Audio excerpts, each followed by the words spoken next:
Hi, this is James from Drone Deer Services, and in this mission, we are going to go on a search for the fawn that we discovered yesterday.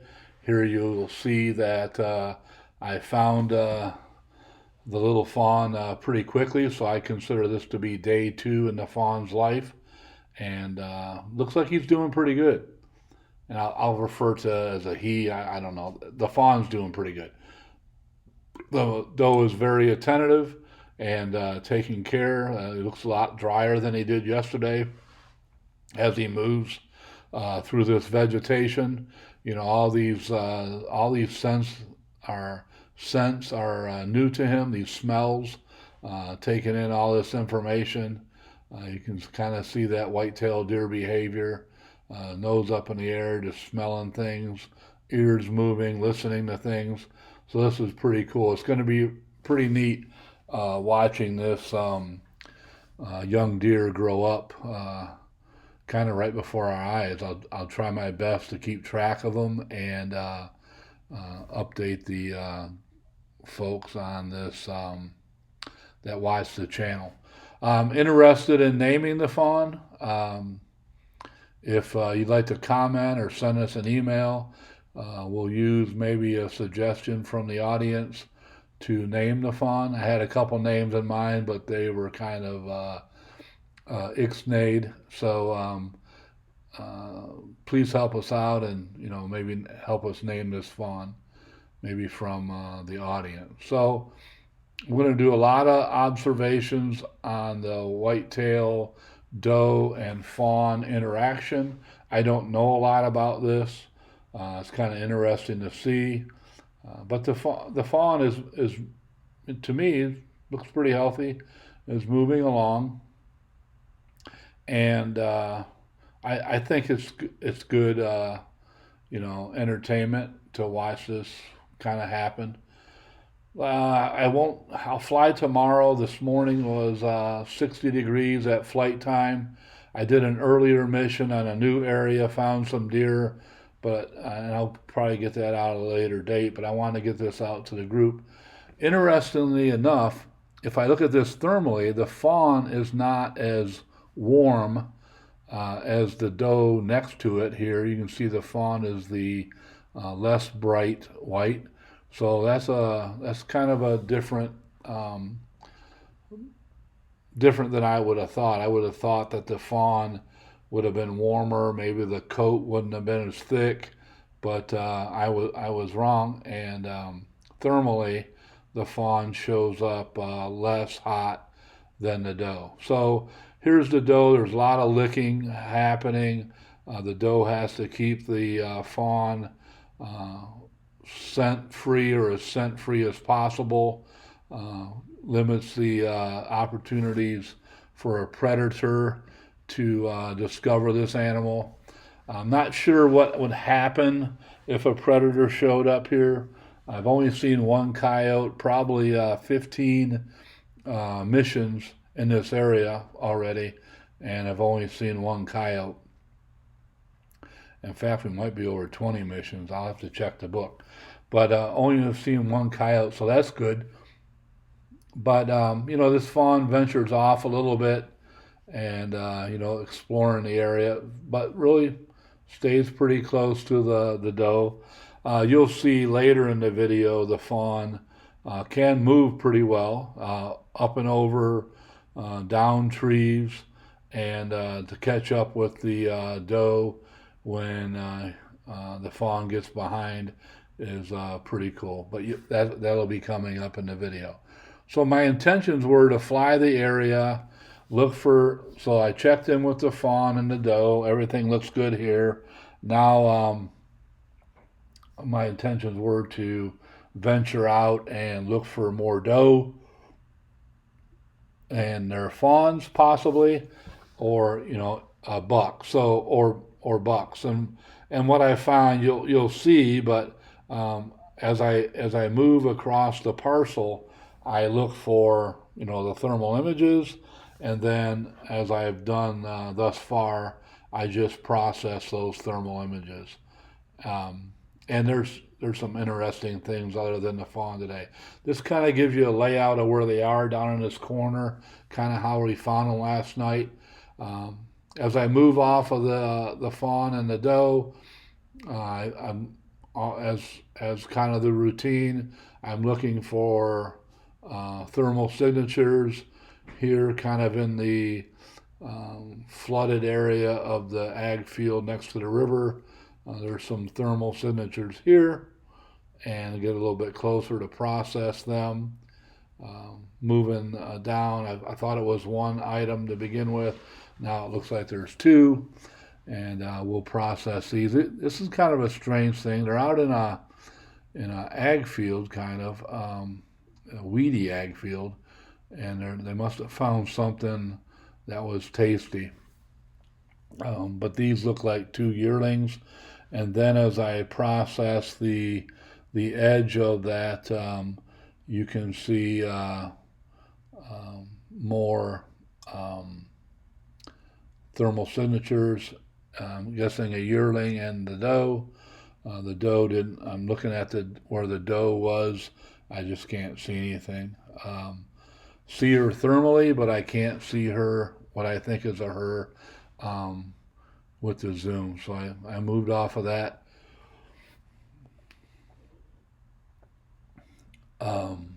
That set of deer, and now as I'm coming down here, we have two more deer, and we'll zoom in here. These two particular deer are laying down. They are bedded. As we zoom in and process them, different. See, we learned a lot that they put the back against the wind, but in this particular case, one of the deer has his back. This is a buck, has his back against the wind. So this is buck number one. This is buck number two, and this deer is kind of perpendicular to that other deer. So these two bucks are kind of taking it easy in what I would call well-worn beds. I would think that these are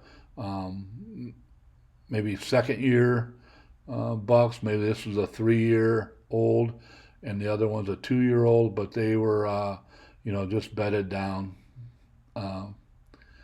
So as I continue to process the river area, this, like I say, this is a river area, ag, and kind of a marsh. And here I'll give you a representation of 9 different thermal signatures in this particular area. And when I process them, we'll find out that they're all antlered deer, and they exhibit some pretty cool behavior. So this is where they are. There's that bright green kind of 10 foot and below trees. There's a deer there. As we zoom in, it's a bedded deer. It's an antlered bedded deer. So that's buck number 3 verified. We spin around. This kind of gives you the total of the 9 right there. Right there, I think. Yeah, 9 in that shot at least. And we'll process as many of these as we can. So we're up to 1, 2, 3 bucks. We don't have to process this guy yet, but I'm going to zoom in a little bit. So this is buck number 4. In that area, there's a well-worn trail. They're eating that young trees there. This is some pretty good antler growth. So this is definitely going to be more than a spike on this particular deer. You'll see those markings on his back. We'll see that deer later. We'll see the deer in other videos. But those were some markings, maybe for fighting, maybe not.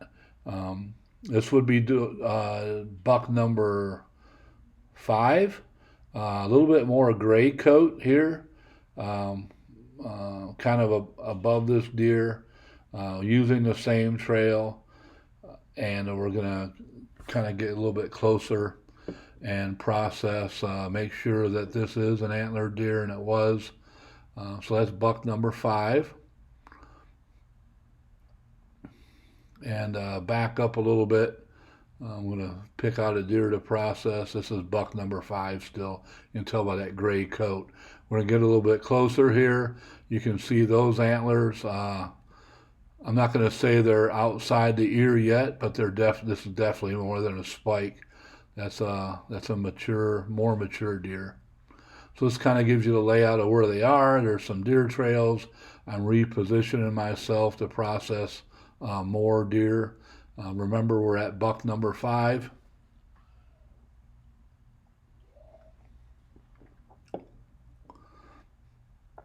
Pivot up, pick out some more deer.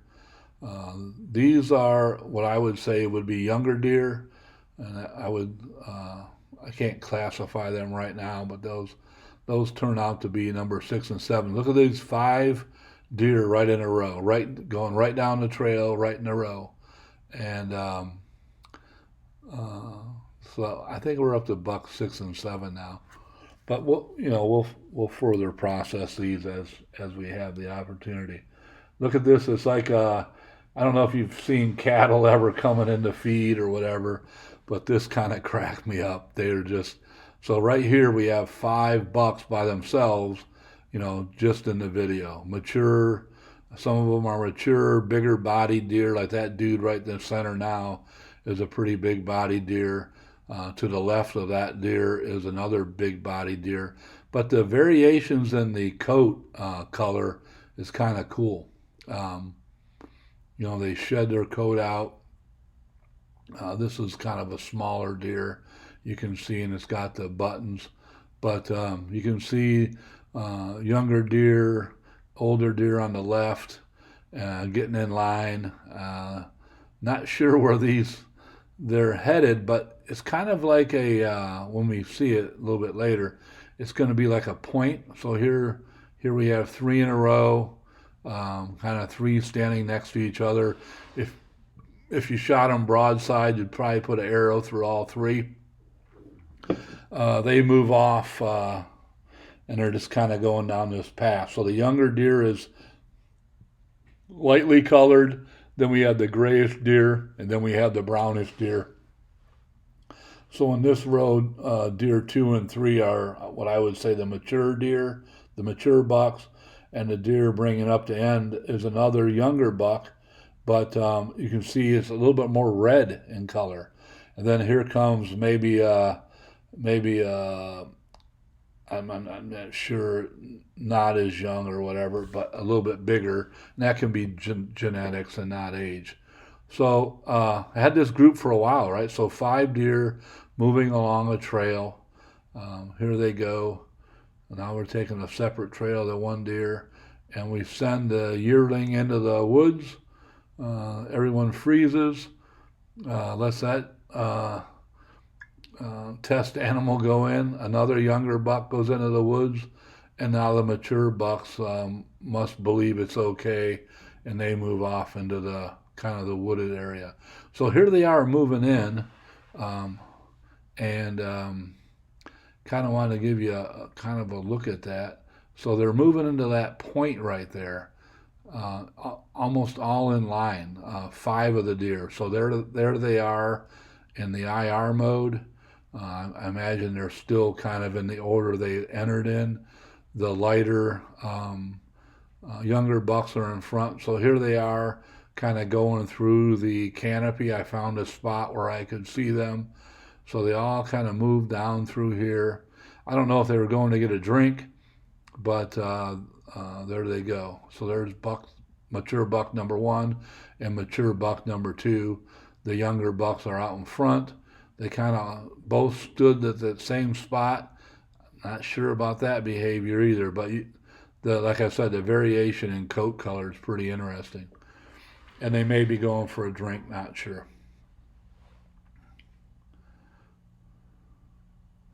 But these antlers on this deer are already the ears were kind of upright, but he's pretty wide already. And then they go into canopy, and it becomes even hard to find them with the IR as the trees leaf out. And I think I've said it before, I can, I could get lower altitude. This is what I'm looking through. Difficult to see them, but there's that kind of point where it seems like they're headed. Not sure if they're headed for water or not. But I wanted to process other deer, so I kind of looked for them to see if they were going to come out. They didn't come out right away. You can kind of see some thermal images down in there. They might be going in there to lay in the shade. It was going to be relatively hot and breezy on this particular day. Like I said, at flight time, it was 60 degrees. And I flew this. This would have been right about 6:30 Eastern, 6:40 Eastern when I flew this mission. So I went back to the kind of the buck area, and I wanted to process these deer to see if there were any more fawns. As we kind of get closer, we'll kind of do what we do. There's kind of 3 thermal images, thermal signatures in the middle of the frame. There's one over there to the left. There's a bunch up to the top, so there's still a lot of deer left. 5 or 4 left the field, but all these deer are still left in the field. And like I said, I think we have a total of 9 antlered deer on this mission.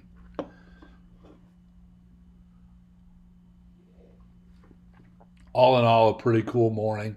A couple comments were that I reduced the amount of narration, so I'm trying to do that. And as you watch the videos, I'm looking for fawns, I'm looking for those thermal signatures of fawns.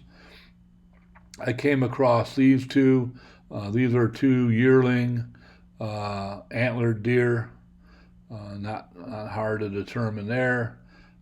Small antlers, but they're yearling antlered deer as far as I could.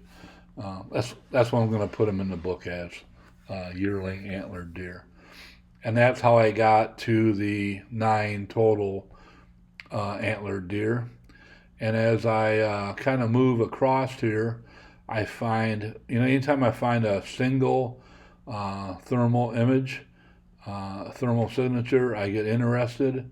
And here is a deer here, and you can kind of see what's going on.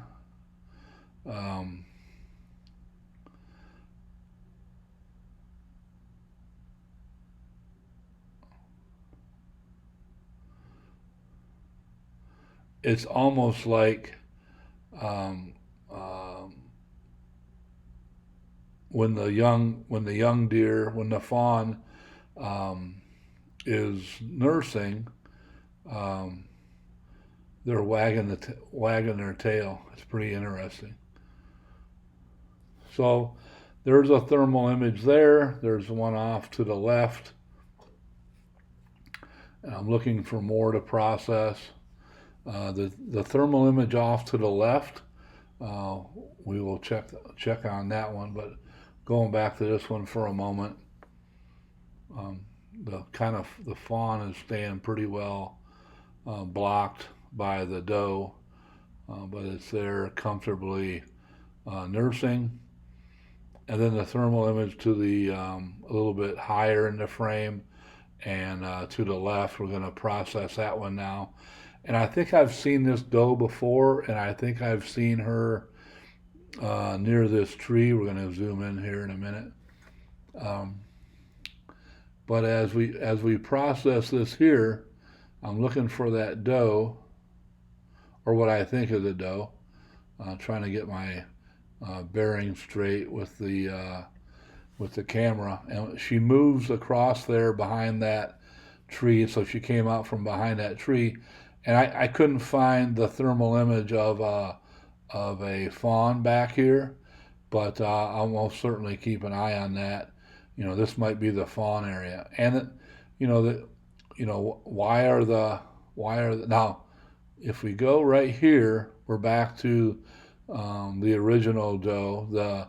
The doe has moved away from the fawn. The fawn's a little bit away, and then I had to cut away, and then here's the the fawn moved up to the doe. So they're back together. Now watch, this is very interesting. So the fawn's getting a little bit behind the mom. Here's an obstacle coming up. Now I slowed this down at one point, but I never sped it up. So watch this. We go over the log. Okay, I made it over the log. Now I'm going to slow it down because this is a pretty cool part right here. I got this log here. I got to get over this log. That first one was quite a challenge for me. And now I'm going to go over the second log. I smell the log. Oh, that's interesting. I slowed down and zoomed in. Oh, I went over the log. And now I have another tree, not log. Oh, I made it over the log. And now I'm going to almost sprint to catch up with the doe. And I didn't speed that up. Now see the doe? Look at the posture of the doe. Now look at the posture of the fawn. Both looking in the same direction, both with the ears up. That was pretty cool to watch. I'm running out of battery here, but I watched this doe and fawn combo a lot, and really enjoyed the morning. Kind of doing a spin around, and now it's time for the drone to fly back. We're going to fly over the original location from yesterday. Right down there is the point where the doe and the fawn and the young buck were yesterday. So you can see how far they moved across that field, maybe 100 yards, maybe 110 yards. But that was pretty cool. I am going to fly in the morning. It's going to be about 45 degrees here. So I'll see if that changes anything. I am going to dedicate at least 2 batteries at 45 minutes apiece to searching for fawns.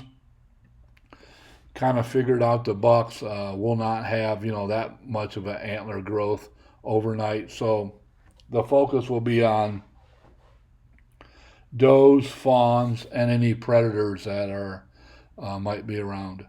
I'm going to throw a couple of bonus videos, I think, out there, maybe on a short or something.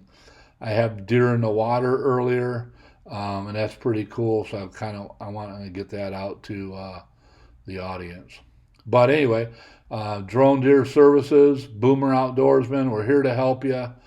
Please reach out. Please comment. Please like and subscribe if you choose.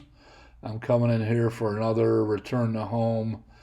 Almost, it's flawless bringing the drone back to the landing pad in this case. And, we're here to help. Have a great rest of your day and week, and over and out.